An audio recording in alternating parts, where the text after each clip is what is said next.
Hi, in this video we'll be looking at two basic concepts of photography composition, the rule of thirds and simple background. First, we'll look at the rule of thirds. Imagine your view screen into 9 equal parts, as if a tic-tac-toe grid was placed over the screen. The purpose of the lines is to divide your screen into thirds horizontally and vertically. The rule is to focus and line up the important parts of your photos along one or more of these lines, with the most important parts near or at an intersection between two lines. In this far shot, the water line falls on one of the horizontal lines and the main object in the photo is on the intersection of two lines.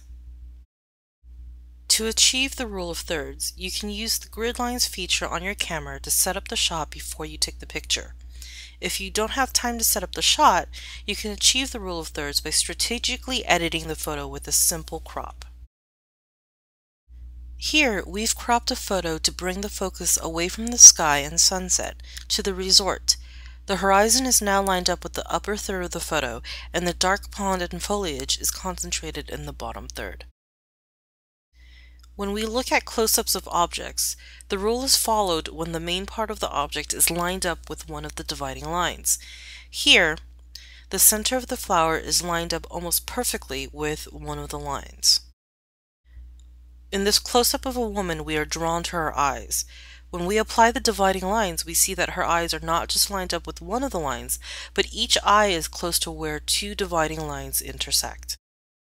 By following the rule of thirds, you'll be producing pictures that are generally more pleasing to the eye and dynamic. Now let's take a look at simple backgrounds.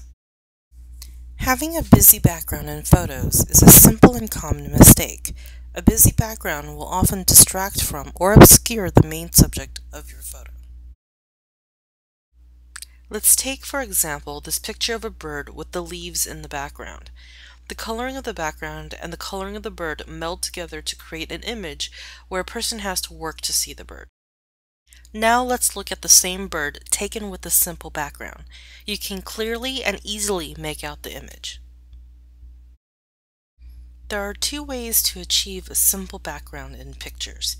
If you have a manual setting on your camera, you can set the aperture so that the background is blurred, keeping only the main object in focus. Or you can simply pick a plain backdrop for your photo.